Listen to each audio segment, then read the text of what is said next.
Salam, hər vaxtınız xeyir olsun. Bugün bəhs etmək istədiyim mövzu Ailə Məcəlləsinin 14-cü maddəsinə əsasən nigahın xitamı ilə bağlıdır. Öncə onu qeyd etmək istəyirəm ki, mediasiya təşkilatı Azərbaycanda fəaliyyətə başlayandan artıq demək olar ki, boşanmalarımızın %70-i, %60%-i barışıq sazişi ilə imzalanır və bu da mediasiya təşkilatının və çox savadlı mediatorlarımızın sayəsindədir. Vurğulamaq istəyirəm ki, mediasiyadan öncə məhkəmələrə müraciət olunan 10 ərizədən ən azı 6-7-si nigahın xitamı ilə bağlı olurdu. Fəqət bugün artıq 4 ildir ki, mediasiya Azərbaycanda fəaliyyət göstərir və bu fəaliyyət bizim həm ölkə olaraq, həm millət olaraq nigahın ləğvi əslində bir ölkənin nə dərəcə yaxşı nailiyyəti ola bilər onu bilmirəm, amma ən azından bizim heç də uğurumuz deyil bu. Fəqət mediasiyada həmin bu sazişlərin barışıqla imzalanması bu böyük göstəricidir və böyük uğurdur.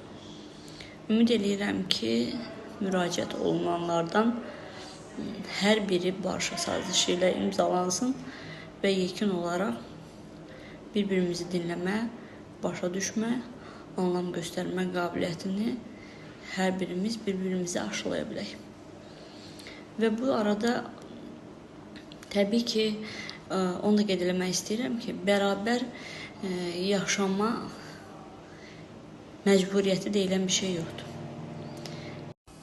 Yəni, mümkündür ki, müəyyən zaman yaşayandan sonra xarakterimi, anlayışımı, bir-birlərimizi tamamlamadığımızı anlayıb nigahımızın xitamı üçün müraciət edə bilərik. Fəqət mən narahat eləyən bugün nigahın xitamından çox bərabər nigahdan ərsəyə gələn o körpə evlatlardır ki, bu mövzu məni həqiqətən çox narahat edir. Çünki bugün bizə xoş kimi, bizə doğru yol kimi görsənən həmin nigahın xitamı körpələrimizin həyatında böyük travma yaradır.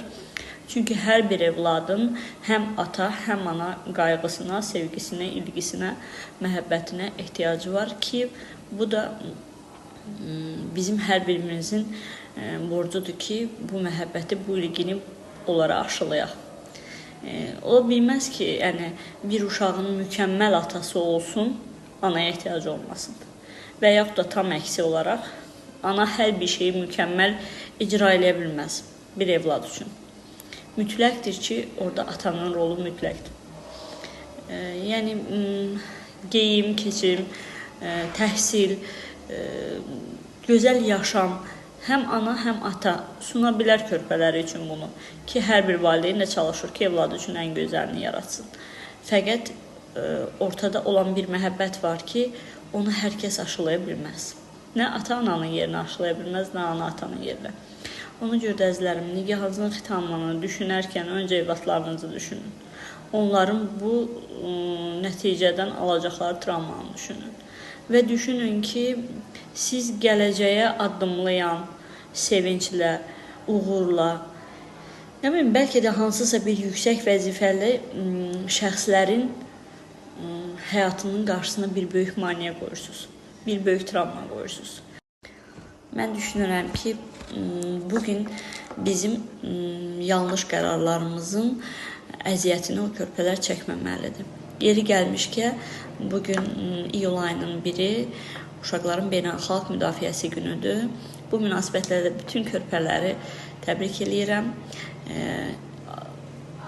Ümid eləyirəm ki, heç bir evdə, heç bir körpənin ürəyində niskil olmasın ki, onun həyatda atası və yaxud da anası yanında deyil. Ola bilər ki, yanında olsun, yenə də vurğuluyorum. Amma heç biri, heç birinin əvəzini, yerini verə bilməz. Bu bir mənalı şəkildə belədir. Yəni, atanın verəcəyi məhəbbəti, atanın verəcəyi qayğını, atanın yönəldəcəyi yolu ana əsla eləyə bilməz. Və tam əksini desək, ananın da aşıladığı məhəbbəti, ananın da o isti münasibətini ata heç cür inana bilmərəm ki, aşılaya bilsin. biz özlüyümüzdə tam gözəl, normal həyat bəxş edirik sana bilərik. Ola bilər ki, ondan da artıqını sunaq o körpələr üçün. Fəqət o körpələrin ürəyində olanları biz heç birimiz bilə bilmərik.